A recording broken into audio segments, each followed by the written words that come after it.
Hi everybody and welcome. Tonight I'm thrilled to be here with Chris McDougall and Eric Orton, but just before we start I just have to say that this broadcast is sponsored by Kerans, the sports and running supplement that I've just started using. Check out the link, I'll just pop up the picture just here and yep, there it is. Sorry, it's covering Eric's head. I'll just pop it up here, and if you click top left, there'll be a link to buy with 40% off, and Eric's beautifully modelling it just there. So it's a supplement, it's won awards for recovery.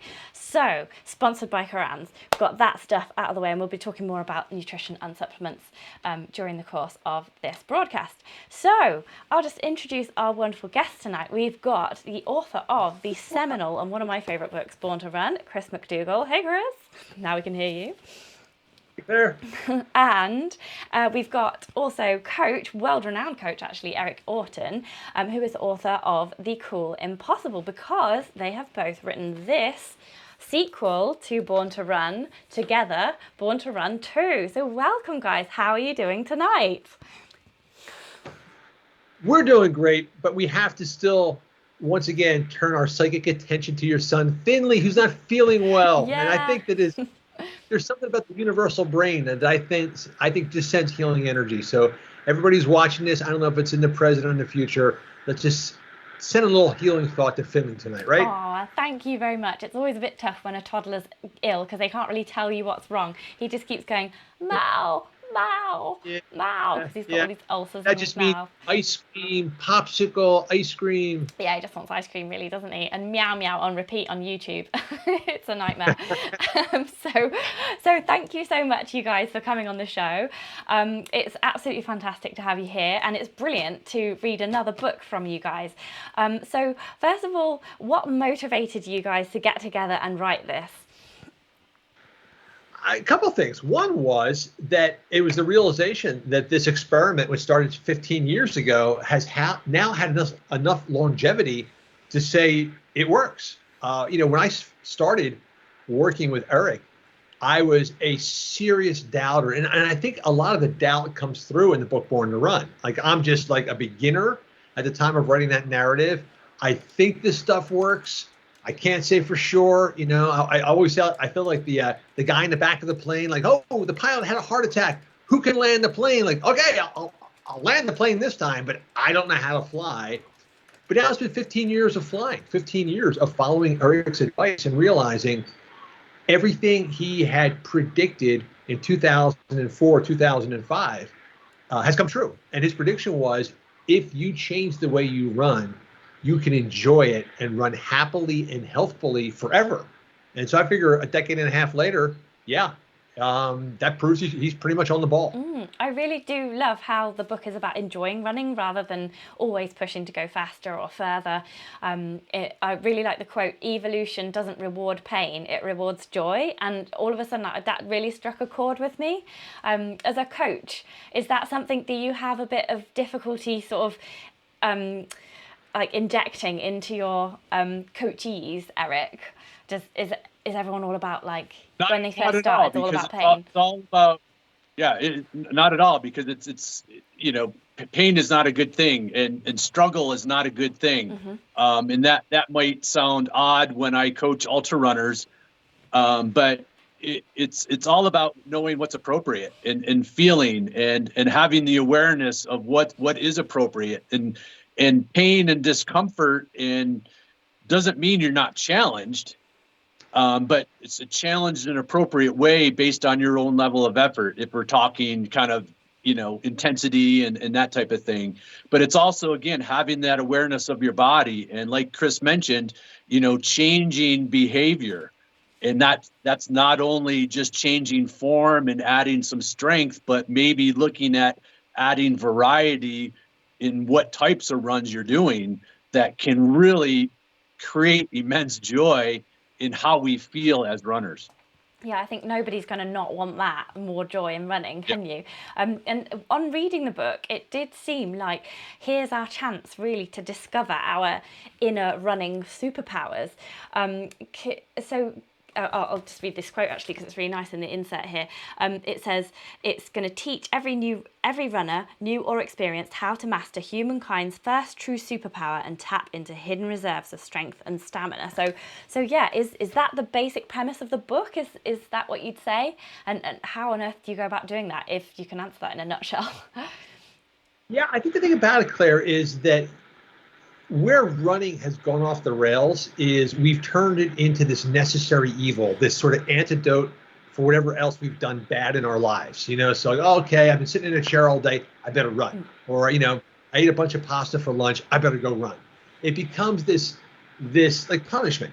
And unfortunately, that's just so different than what the running experience has been historically for humans.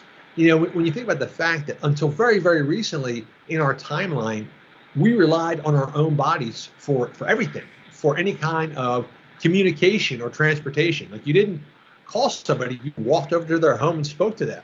You didn't hit a button for your food. You went out and you chased it and you wrestled it and you brought it home by yourself. So we are creatures of movement, and that is our natural state. Now, the thing about that, though, is that if that kind of movement was unpleasant, at some point we would stop doing it. So we would be extinct. If fish did not really enjoy swimming, fish would disappear. If birds didn't like flying, they would disappear. They take joy in the power that is their strength. And for us humans, it's easy to do that as well too. But we need to get away from that. Running should be painful if you're doing it right, and revert back to running should feel excellent. And that's the upward spiral. That the more you like it, the more you do it, the more you do it, the better you get, the more you like it. That's the upward spiral. The downward spiral is, I'm sore and I'm injured, I don't really want to do it, it's unpleasant, and you go down and down and down. Yeah, definitely. And there's lots of information, isn't there, about how to run further, how to run faster, but I really felt like your book really touched on harnessing the things that we've already got. And one particular thing that I saw in this book that I haven't seen in many other books is this thing called movement snacks. Can you just, maybe Eric, can you just explain a little bit about movement snacks, and why did you just decide to call them that? Because it immediately made me think, oh, I'd like a chocolate. Well, the movement snacks term came from our good friend Julie Angel, which is she's a parkour guru and movement specialist, and we like the sound of that and the purpose of that. And it's essentially simple movements, whether they're strength skills or mobility type of movements that you can do simply anywhere, anytime throughout your day, that is going to really amplify and lead to that joy of running that, again, is very potent but simple and fun to do. And that's kind of the whole premise, is that we want these simple but, from a coaching perspective, very, very potent. Yeah. Claire, if I can ask you a question, have you ever trained with a parkour troupe in the UK? No, but it would be really fun because it just looks really fun, doesn't it? Moving fluidly through your environment the fastest way possible. Are you in London? No, I'm near Peterborough, which is like 2 hours from London. Okay, well, this would be worth the train ride, because Parkour Generations the UK is really the center of where the really interesting teaching of parkour is going on. Cool. And there's a terrific woman named Shirley Darlington who leads an all-female parkour troupe that will train. And I think she's really, I worked out with them one time, and their way of warming up was to do things like form a circle, and then they would kind of crawl toward the center of the circle, and then slap hands, and then crawl backwards again. And watching this warm up, thinking, this is so much better than what runners do. Because runners stand around, they kind of like yank a leg, or they lean against the wall. It's not dynamic, it's not energetic. And this got the entire chain moving. I think that the parkour athletes have really zeroed in on this kind of movement snack mentality. Yeah, definitely. I would agree. It reminds me, that type of movement reminds me of this project called Project Awesome that Danny Bent runs. I went to Love Trails Festival one time, and at about 6 a.m, I just heard this booming music. And I know you guys really like music as well. We'll come on to that in a second.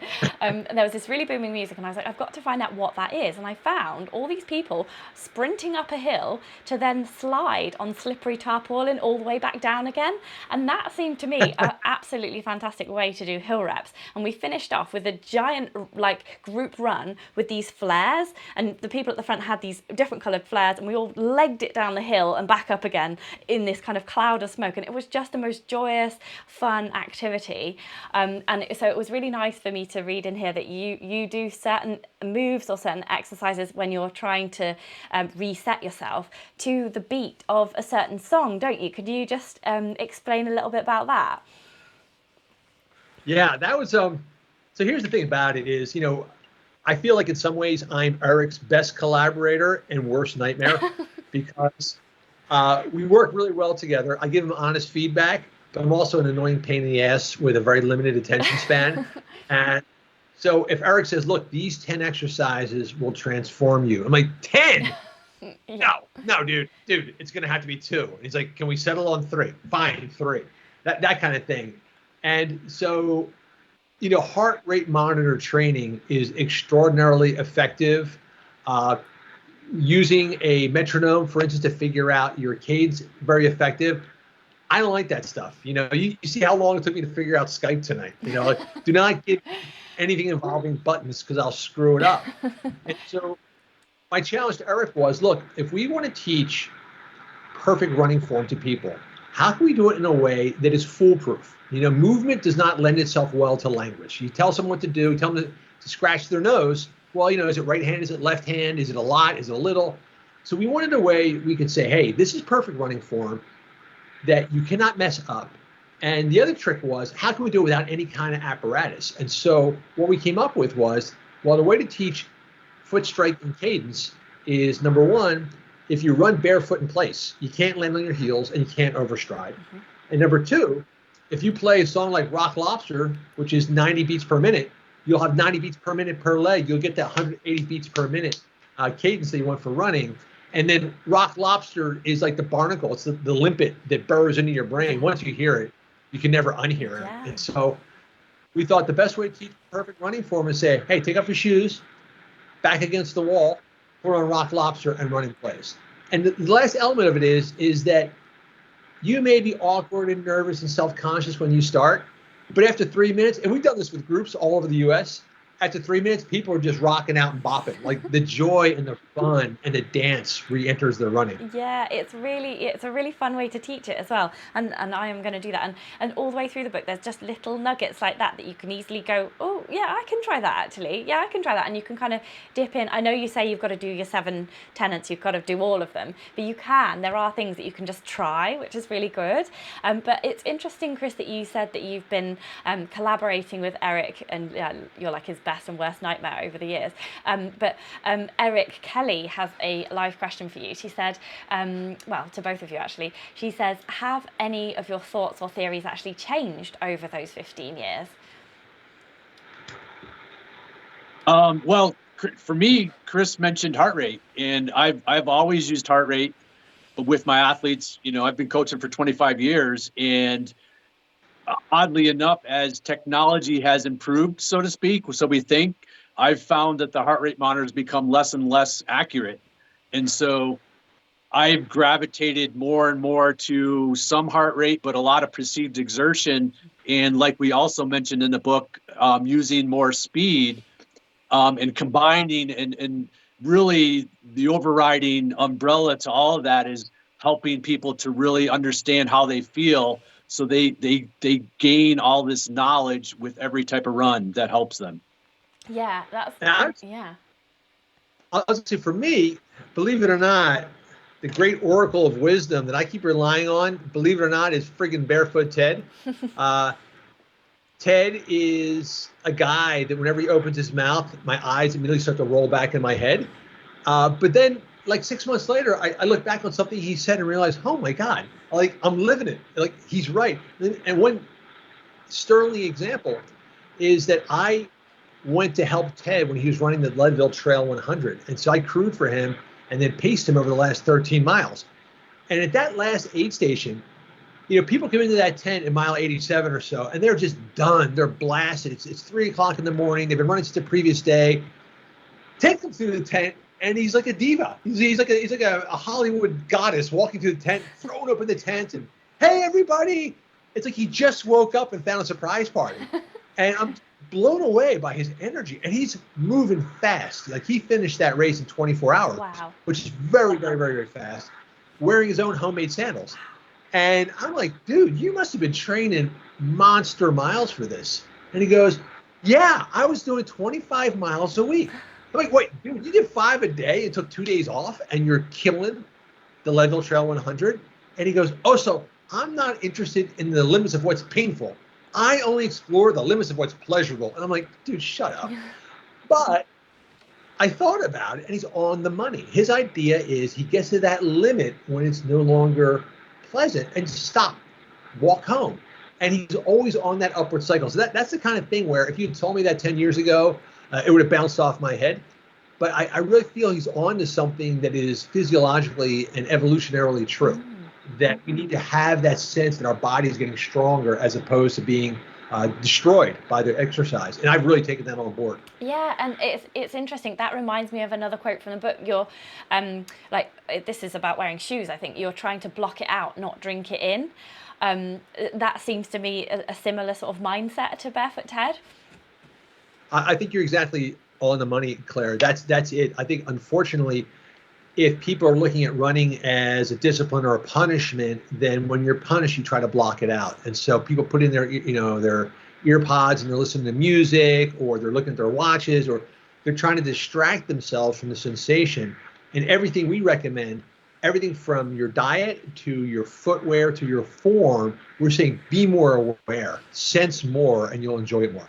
Yeah, and I thought it was really interesting as well to focus on running better, not longer, and particularly that you noticed that the Raramuri runners, they run fast first and then they run longer. They don't kind of start off slow. In particular, you were talking about the children in particular.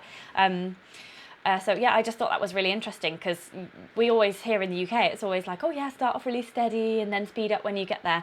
But actually, maybe park run at full pelt is the best way to start. Is that something that you both agree on and preach in your coaching, or is it just for the Raramuri runners? No, I mean, this is where I start to geek out on coaching. And what I'm really excited about with the book for a lot of veteran runners is that, and especially those runners maybe looking to do ultras or have dabbled in ultras where they're maybe not seeing improvements, where maybe what's lacking is a speed development, that they're not fast enough to improve their overall ability to see gains out on the trail for long periods of time. So I think in general, what I see what's missing in a lot of age group runners is having that speed development. Not only does it help really catapult your performance, but adding that intensity in an appropriate way really helps your body to feel good. It promotes lubrication in our body. It reignites all those coils and springs and rubber bands in our body, and we don't realize how good we can feel. And that kind of tenet that you hear, hey, speed is maybe what causes injuries.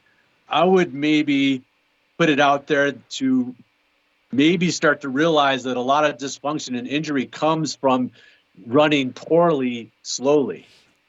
Yeah, just dragging along and not pinging along like the fascia in our muscles supposed to, be elastic and make us do. I thought it was really interesting the way that you say in the book that the secret of running is strength, not speed. So like in order to get to that speed, you've got to work on your strength. And that was something that people seem to want to buy with a shoe, isn't it? They want to solve things with a shoe or a piece of gear or some other thing that they eat maybe. But actually, you've got to put in the work and you've got to do the strength. I would only object to the word work. I think because we have this mentality that if it feels good, then we shouldn't be doing it. We're getting away with something. And I think the reason why we focus on things like movement snacks or arts exercises is we want them to feel as joyful and playful as possible, because again, anything you like, you're more inclined to repeat. Anything you don't like, at some point, you're looking for an exit strategy. But here's one simple one that Eric came up with. Well, two. So one is pogoing. Oh. This idea of just pogoing as if you're jumping rope, just bang, bang, bang, and you can like sing the little Tigger song in your brain if you still remember that from Winnie the Pooh. but you should be feeling like, hey, I'm not even trying. My body is just bouncing. Yeah. Another thing it says is to just balance on your forefoot on one foot and try to hover the other foot in the air. And that's something you can do if you're waiting in line at the salad bar. Just balance on one foot and hover around a little bit, or you're waiting for your coffee to get done. Yeah. It takes but 2 not seconds. afterwards, because that would. Right? Add some more challenge to it. You balance your platter. But little things like that are fun little challenges that activate your entire physiological chain and are really working on building up your strength. Yeah, actually, it's funny that you said that, because when I get excited, or like when I've eaten too much chocolate or caffeine or something, I often go downstairs and just like bounce in front of my husband and go, Steve, this. And he's like, calm down. It's fine. But I really enjoy doing the bouncing. So yeah, I think it's great that you said that. I feel like a little video of you doing that should be playing in the background of this the entire a meme, yeah. We've got a question here from Tajuas Cantwell. They say they just started running and they have been focused on hill repeats and upping their cadence. When do I know when to start to do lower heart rate runs? How long will it be until the heart rate comes down? So yeah, shed any light on that, Coach Eric? First off, hello to Tad. He's one of my followers too. I know he was going to be on today, so cool. thanks Tad. for coming on.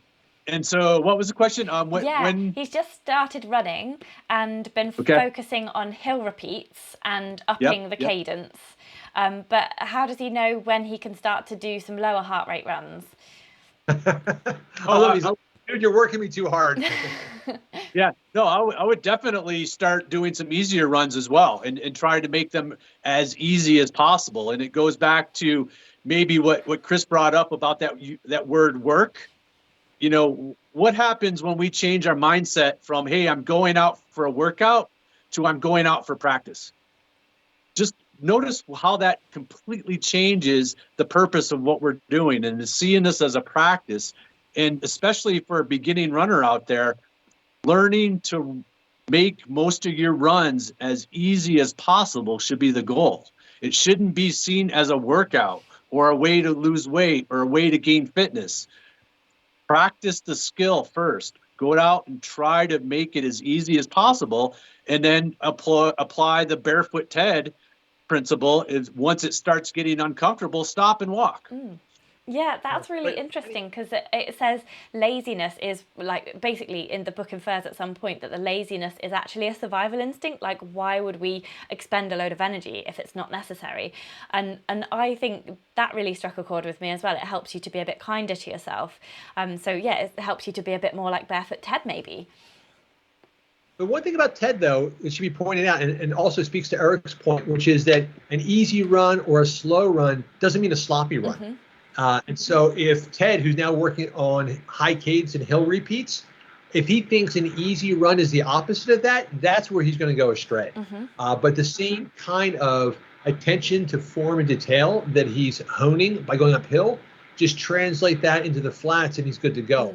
But what unfortunately a lot of people do is that on an easy run, they feel like, oh, well, now their cadence slows down. So instead of 90 strides per leg, they're doing like 30. And that's where the problem creeps in. But if you can maintain that same high cadence on an easy run, you're golden. Yeah, because I thought it was really interesting the way that you guys say that the previous kind of scientific kind of doctrine has said, oh, everyone just runs in different styles. You can't teach it. We'll just go and run. Whereas every other sport that anyone does, there's like a manual, there's a technique, there's people coaching it, training in technique. So yeah, it would just be good to hear a little bit about that, about what is good running technique. Is like, do you have like a little list of things that we should be doing? First of all, I just got to spout off about the science. Like, when the hell did that ever come up? Oh yeah, scientifically, this is people posing as scientists. There's no science that says do whatever the hell you want and you're good, because that makes no freaking sense. No real scientist on Earth would ever sign on to the philosophy that physics don't apply to the act of running. It applies to every other human motion, but not the act of running. So to me, that philosophy that don't change your natural gait, just do what you do, to me is a direct offshoot of marketing by shoe companies. What shoe companies decided to do was step into the correction space as opposed to the protection space. So back when we had simple soles beneath our feet, which protected us against like cactus thorns and rocks, we were doing great. Once, the mad scientists in the Nike labs decide, hey, let's inject some foam in there and see what happens. Let's put in some wedges and see what happens. That's when things started to become problematic. And that's when we started to get this mentality that you, the runner, you don't need to change anything. You just have to buy something. You don't have to change your form. You just got to buy this new shoe. So to me, that makes no freaking sense. You never saw a dancer or a swimmer or a basketball player that just decided, hey, I'm not going to worry about form. I'm just going to do what I do. Because that person is called an ex-athlete. So that's why to us, it's really kind of very simple. Let's remove the shoe as the cure-all, and let's get back to the behavior. That's my sermon for today. Yeah, I've got this question down to ask you guys both. I was just wondering, because obviously, well, not obviously, I don't know this, but it would be very hard to run here in the UK in the winter and on all sorts of pavements and sharp stones, actually barefoot. So, a minimal shoe would be a good addition to your toolkit. So what shoes are you both currently running in, if you do at all? Eric. Yeah. So I mentioned when we first got on, we have quite a bit of snow already this year. And so, for me, winter running becomes great because now I really can do all my runs in a really true and middle environment because I don't have the mountains and the rock where I need more protection. So I love this time. And most of my runs right now are done in zero shoes. And I love the Mesa Trail, which it's a little bit more lugged trail shoe, which again, it gives me just enough grip on the snow that I can use even on the road when it's covered in snow. So it's a great time for me to just really develop that natural strength that takes me into the summer of mountain running. And so would you ever wear a shoe with padding? You mentioned that winter you wear a completely zero shoe with hardly any foam in there. But would you ever, if you're going in the rocks in the mountains, would you ever have a bit of padding at all? Yeah, so absolutely. Our rock and mountains are very young, so they're very jagged and very, very technical and very, very pointy and very technical. So I've got my whole goal with myself with minimal shoes is to develop enough strength and experience to be able to go as minimal as possible, but also have the protection that I need for those mountain runs. So I've gotten myself to the point where my maximal shoe is considered a minimal shoe in the industry. Mm-hmm. So my maximal shoe is, for example, a Salomon S-Lab Sense 6, the Killian shoe, mm-hmm. or the Innovate G270 that, again, are in the industry minimal shoes. But for me, they feel maximal, but I'm still getting the natural feel and the protection I need. But I've built myself up to that. Yeah. And then all my other runs are zero, kind of real minimal environment. So I'm doing a lot of different things throughout the week. Mm-hmm. Awesome. How about you, Chris? I think the thing about it, Claire, is that there's always a trade-off. That what you gain in cushioning, you sacrifice in sensation. And so the question becomes, how much sensation are you willing to sacrifice? Right. Eric is a much better stylist than I am. I feel like for me, form is a lesson that I'm constantly learning, and I got to be really careful about it because I could backslide like that. It doesn't come naturally to me, which is also why I like it because, I also play basketball, and 7 out of 10 of my shots suck, but 3 are pretty good. And so it's striving for that fourth good shot that really makes it worthwhile. So those 3 feel fantastic, and then the fourth, and it's always that striving to get more consistency. That's why I like thinking about style when I run, because I love the sensation of almost getting it all the time. However, to me, an impediment to that is cushioned footwear. If I'm not getting feedback from my lower body, I don't know if I'm doing a good stride or not a good stride. So I've actually become like more of a fire-breathing maniac than Eric is about this. we decided to recommend shoes, because I adamantly would not ever weigh in on shoes in the past, because I thought, I'm not playing that game. I'm not getting involved in the marketing. But for this book, this seemed ridiculous. We can't tell people, hey, you need to buy the right shoes, but we're going to keep it a secret which ones they are. So we argued about this, and Eric and I actually had different viewpoints. I thought, Zero shoes or Luna sandals, but nothing more than that, nothing more structured. He's like, dude, that is a recipe for the emergency room for 90% of our people. It's too much of a transition. So we settled on the Ultra, which is a zero drop shoe with a certain amount of cushioning. To me, it feels like too much shoe, but Eric feels it's a really good transitional shoe that maintains all the fundamentals that are necessary while still giving you the kind of protection that's worthwhile. Because can you say you've been used to like the Salomon Speedcross 10 mil drop, quite a lot of rise above the ground, a stack height, that's what you call it, isn't it? Say you've been used to running in those for your entire running career, would you say to someone, yes, you can completely just go to Ultra zero drop immediately? Or would you, like I always say, transition quite gradually, like maybe even over the course of a year? What's your thoughts on that?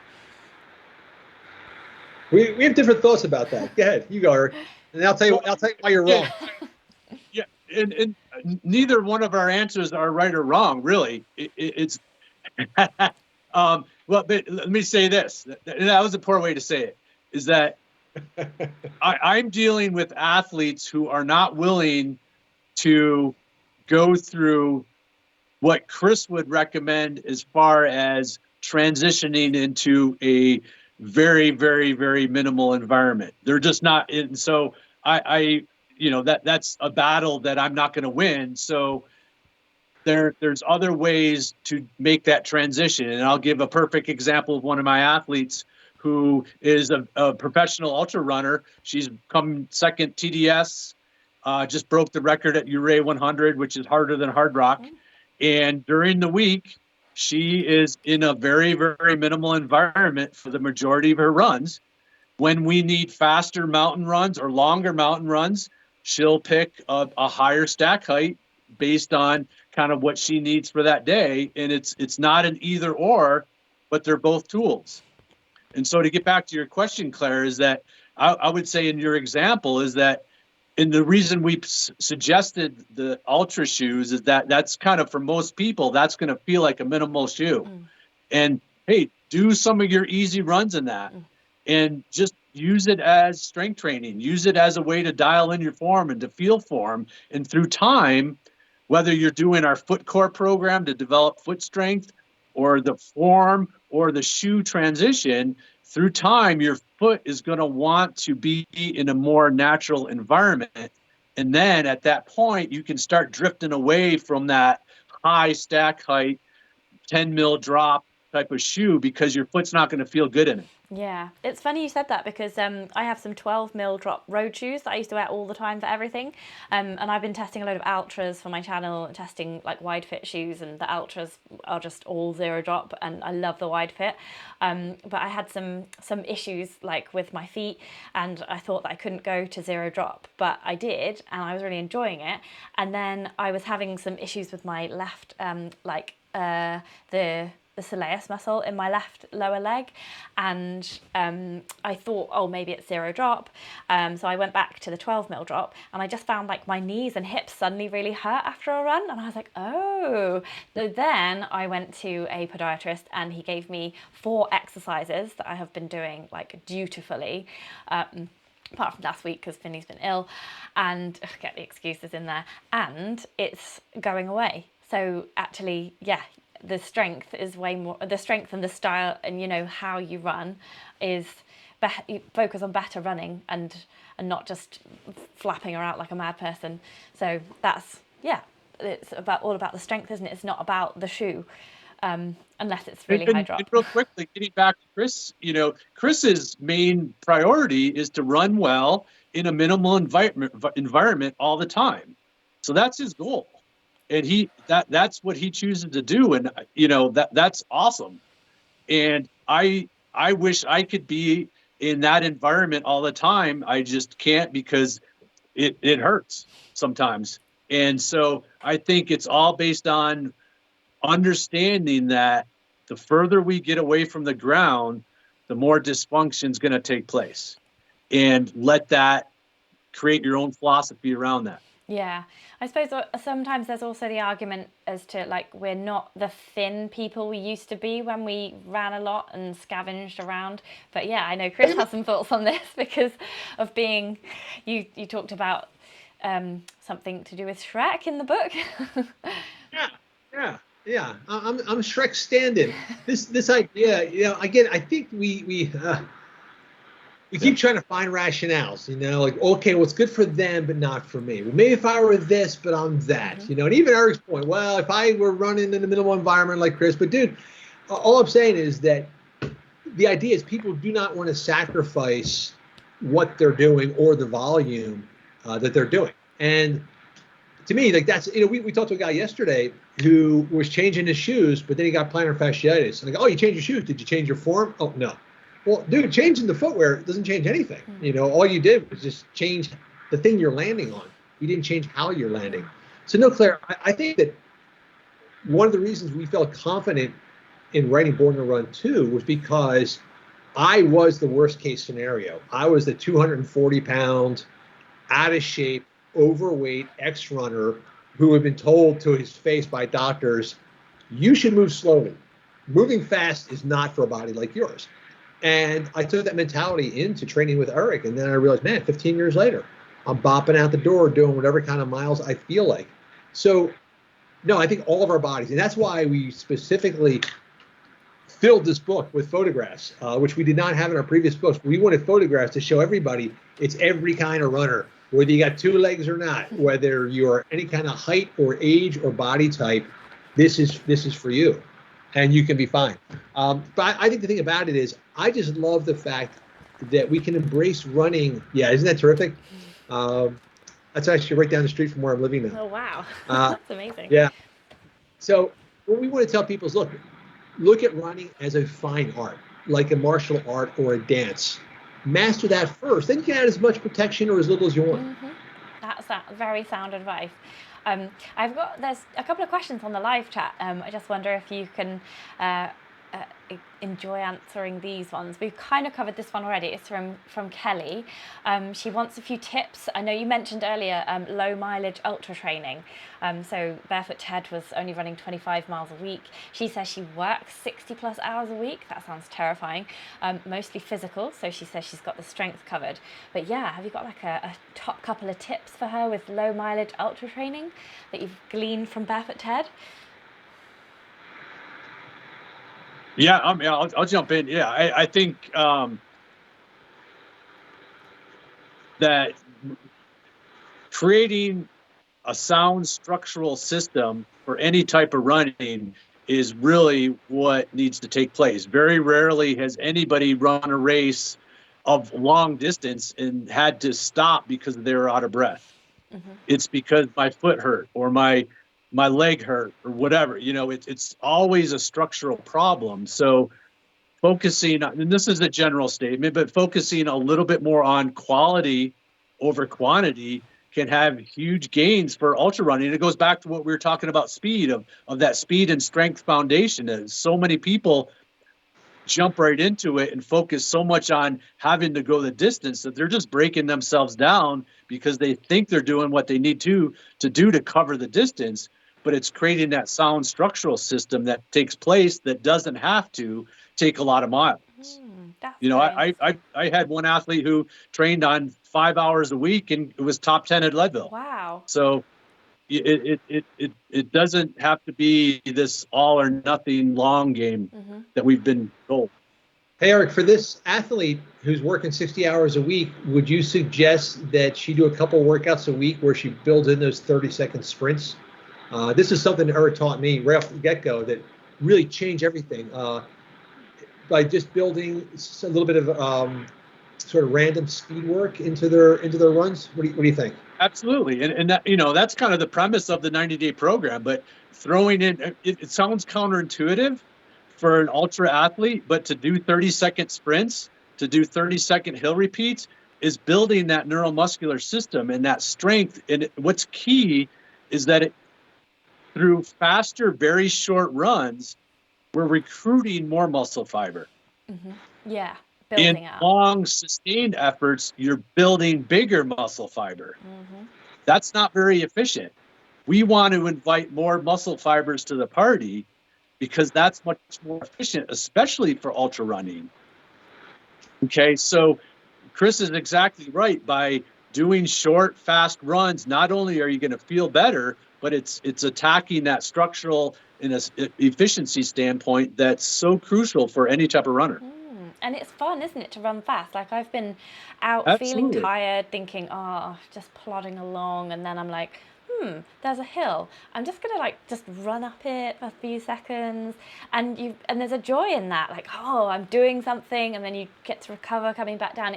It sounds counterintuitive, but it actually is a bit more fun, isn't it, to just do something in the session that's not just plodding along. Well, and it's what we did as kids. It's what the Rammery do with their ball game. The kids start playing the ball game at a shorter distance at an early age. And it's how all the elite pro development takes place. No one's in the middle school at a pro level doing a marathon. They're crafting their 1,500 meter speed. And the development is speed and strength first. And then as they get older, they go longer. Yeah. We have it the opposite way around. Yeah, it's like everybody wants to run 100 miles at the moment. I don't know if it's the same in America, but in the UK, it's like, right, we're going to run 100 miles. We're going to be ultra runners in a year. And I'm always saying, no, take a few years. It'll always be there. Like, you don't have to do it right now. Do a half marathon. It's fine. Well, and here's the deal, and this is just a tangent. A lot of those runners who are jumping to that distance don't have the raw ability to be able to run that distance. What's appropriate for them is to walk it.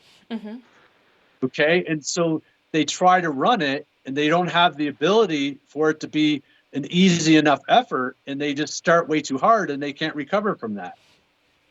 And so that's where that speed development and that strength development, all of Kelly's questions come into this, is that develop that thing first. Yeah, that's really good advice. You're sort of shifting how I'm thinking about training for my 2 ultras later in the year as well. And there's a question from Sarah Bussey as well. She says she just finished reading Born to Run 2 and she loved it, as well as Born to Run 1. Great job, you two. Could you talk a little bit about stretching or not stretching to relieve soreness? I'm presuming after running or doing long stuff or quick stuff. Yeah, you go ahead, Eric. Yeah, you're getting all my good questions here. So, all right. So if we're excessively tight, that's telling us something. Okay. And tightness comes from muscle imbalance. And therefore, by just stretching that imbalance, you could actually be making it worse. And you're not attacking the problem. So the majority of tightness or lack of mobility needs to be attacked with a strength strategy and a stability. We have to have stability and muscle equilibrium before we can have mobility. And once we have that muscle equilibrium, it takes all the tightness away. So quick story. I have an athlete, consulted with an athlete who had high hamstring tightness and low glute tightness that inhibited his ability to run faster and hills. And he kept stretching it, doing all this, what we would consider mobility and stretching work that made it worse. So he contacted me and we worked through. On that call, I had him do 3 exercises that are in the book, and it completely took away that tightness. But these were strength exercises because it created that neuromuscular equilibrium. So long story short, tightness is telling you something that needs to be addressed in strength training. You know, we have a saying we use. I actually got it from a guy named Tom Myers, who is a specialist in fascia, elastic recoil tendon. And he always says, the criminal never stays at the scene of the crime. Yeah. So if your left Achilles is hurting, okay, the criminal that caused it is not hanging out in the left Achilles. It's somewhere else. And I came across, there's a blogger. She's a UK blogger. I don't recall her name. And she said something that really caught my attention. I read it in one of her blog posts where she said, if you have a problem somewhere, as you're running, imagine it's on the opposite side. So if your left knee is hurting, while you're running, imagine it's your right knee. You know, if it's your left hamstring, imagine it's your right hamstring. And the pain will go away. So my first thought is like, just like Barefoot Ted, no effing way this works. And then you try it, and it works. And what you're just saying now, Eric, is now making that come together. I see what it is. It's because if there's a problem with your left leg, it's probably caused by imbalance or something you're overdoing on your right leg. So if you pretend the pain is actually in the right leg, you're going to inhibit that motion. You're going to balance yourself out. And it does relieve the pain. So I think it really speaks to Eric's point. Yeah, something that's on one side is probably caused by something you're doing wrong on the opposite side. Yeah, that's so interesting, isn't it? Because you always, you go to a physio and you go, it's here, and they go, oh, massage that, or do that, or you'll try and stretch that, or you get the massage gun out and go digga on it, and it's like, no, just do some strength. So the book obviously gives a few strength exercises for people to do. But like if you've only got time for like say 5 minutes of strength every day, are there a certain few exercises that you would say are really essential, or do you really have to do all of them? If I could just jump in quickly before that, because Eric will give you the right answer, I'll just give you my own personal answer. This is where I think form solves everything. That looking at exercises is something you have to do, or I only have 5 minutes. It's that idea that there's running and then there's all the other stuff. There's running, and then there's stretching, and then there's yoga, and then there's recovery. But to me, I think the reason why a guy like Barefoot Ted is successful, if you ever look at any pictures of video of Ted running, he's unbelievable. The guy is a master. He is a beautiful runner. I think because he focuses so much on form and his barefoot form. And he's also super jacked. He's super fit. And so I think he gets his strengthening by the fact that every run is a strengthening exercise. So maybe the end game is there is a future in the short term where you don't have to separate them, where your running is your strength training and your strength training is your running. But I think, Eric, you do have some better, more specific strength exercises you'd probably recommend, though. Well, no, I like what you said, Chris, is that, we've talked about this before, is that really the most functional strength exercise for running is running. And if we can, I call it strength running, so there's a lot that can be done while we're out running, and all of the exercises that we propose in the book can be out executed while you're running. And so it's not necessarily meant to add a whole lot more time to your day or take away necessarily from the running you want to do. It's just now, some of you may be out there and you do your stretching routine before you go for your run. Well, now we know stretching might not work. So maybe introduce that word practice. And while you're out running, practice some of these of these leg exercises that are going to be so potent. And with your point, Claire, of 5 minutes, all of these exercises that are neuromuscular, and not going into all the reasons why that's important, the key part of that is that when a neuromuscular exercise takes place, it happens quickly. So within 2 or 3, 4 days, you're going to start to feel a difference. And so it doesn't have to take a lot of time. As an example, when Eric uses the term neuromuscular, this is really eye-opening for us. When we did this photo shoot in California, we got together this group of athletes, and several of them, like Chalice Popke and Jenna Crawford, are extraordinarily strong, successful runners. And then Eric would put, for instance, I remember with Jenna, he was having her do like a simple wall squat, and you watched her glute just started to shake. And Eric's like, that's not because of strength. She's strong as iron. That's because the glute is just deactivated. Like the muscle isn't turned on. The muscle's there, but it's lying dormant. Wow. And so the exercise would actually just flip on the electricity, turn on the switch and activate it.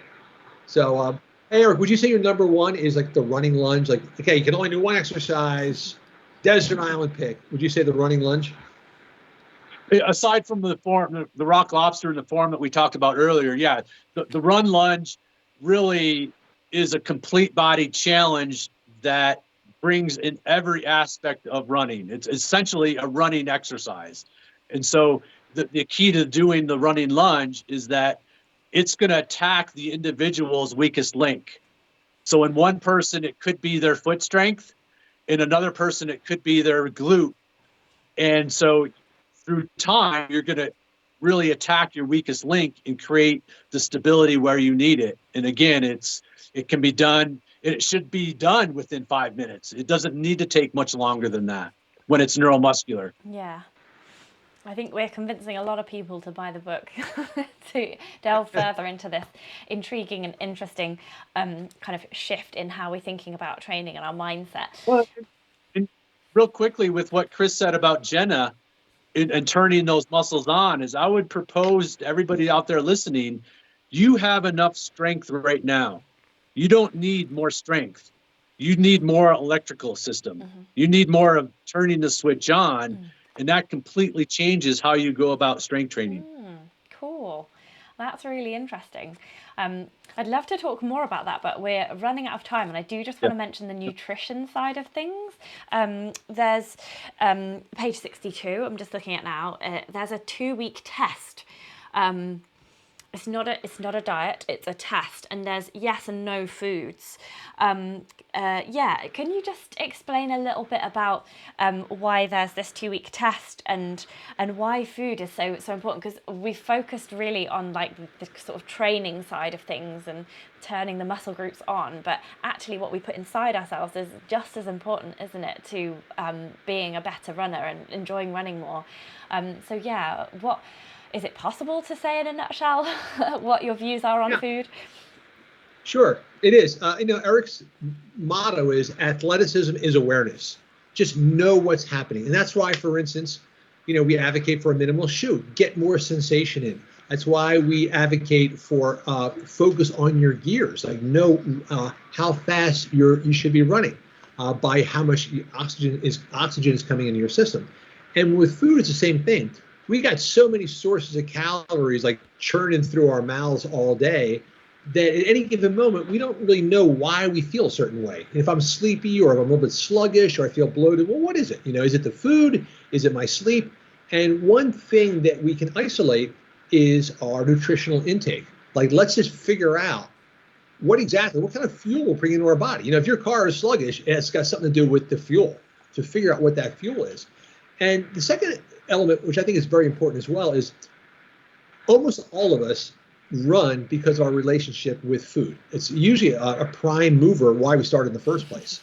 Hey, I'm out of shape, I want to lose a few pounds, or I ate this yesterday, I better run today, or I only run so I can eat whatever I want. But somehow running is supposed to be a response to the food we're eating. So it puts us, I believe, in a very destructive cycle, because you're never going to catch up with those calories. You're constantly going to be pushing yourself to the point of injury only as a way of counteracting the food you ate. So that's why we come up with the 2-week test. It's based on awareness. All we're telling people is, hey, take 14 days, strip out all the high glycemic foods, the foods that can cause your insulin levels to jack up, strip them out, and then gradually reintroduce them. Because what that's going to give you is the same sensation with your body that minimalist shoes are giving you with your feet.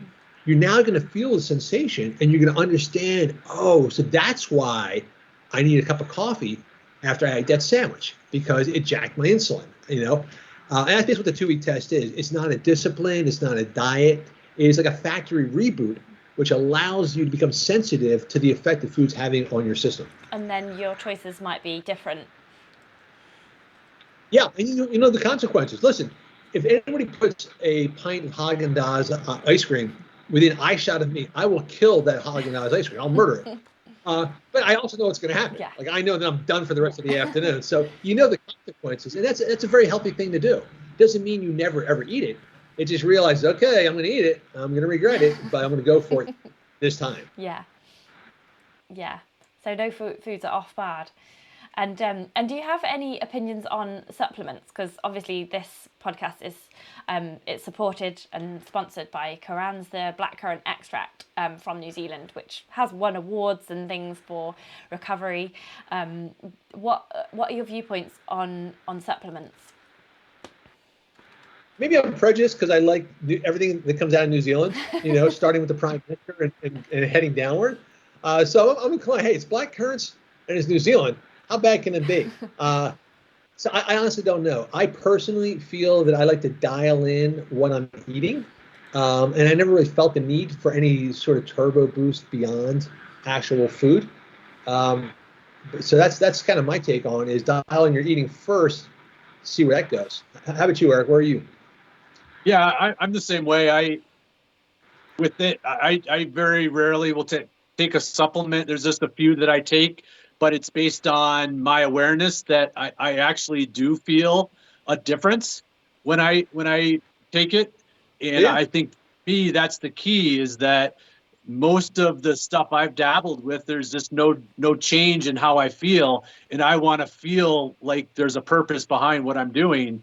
For example, when I take pinole and chia, and I have some kind of what a calorie drink that has minerals and some vitamins, and there's some very specific ways that I know that that's making me feel better. That's my motivation for taking those. And there's 3 times as many stuff out there that I've tried that I just have felt no change. So for me personally, it's just I need to know, or I feel that change or that difference in it's my purpose for taking it. Yeah, and if you can't feel anything, eating anything, then maybe the 2-week test is a really good thing to do to reset your body Exactly. and see whether that supplement's having any effect on you. Because, there's things like turmeric and things like that can also help. I think the idea behind the blackcurrant is there's a really high level of antioxidants in there that can help with reducing inflammation and in particular DOMS after intense workouts and things like that. I definitely I don't believe in supplements at all. I'm really skeptic about these things, but I decided to take 2 before a half marathon that I worked really hard at, and it was really weird. Afterwards I felt like my muscles were really silky.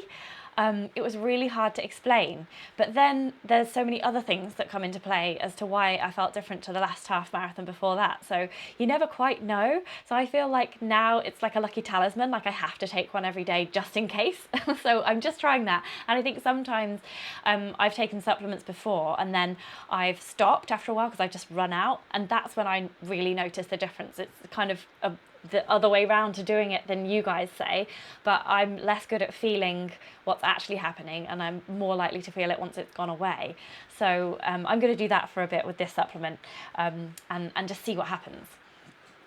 I think that's a very healthy approach. Your idea, I mean, there's a lot out there. And I think one thing we reflect in the book is, hey, we don't 100% agree. We don't 100% disagree. There are several opinions. Here's an example, like running with music. Eric and I are adamantly against it. Really? But I look love around, it. It's really oh, yeah. energetic. The thing about it, though, not all the time. That was like, it was like, you know what? Nobody ever ran worse with music. Like no one ever busted out like "I will survive" and ran worse. Yeah. It's but maybe we're missing something here, and that's why we kind of outsource that conversation because we don't want to say, hey, our viewpoint is 100%, handed down on stone tablets. And so same with what you're talking about with the supplements. I know that when Scott Jurek was running the Hard Rock 100, and like a dumbass, he decided to play some pickup soccer with some school kids the day before the race, and he sprained the crap out of his ankle. Oh, no. And his treatment for it was a ton of garlic and turmeric. And he just megadosed on turmeric.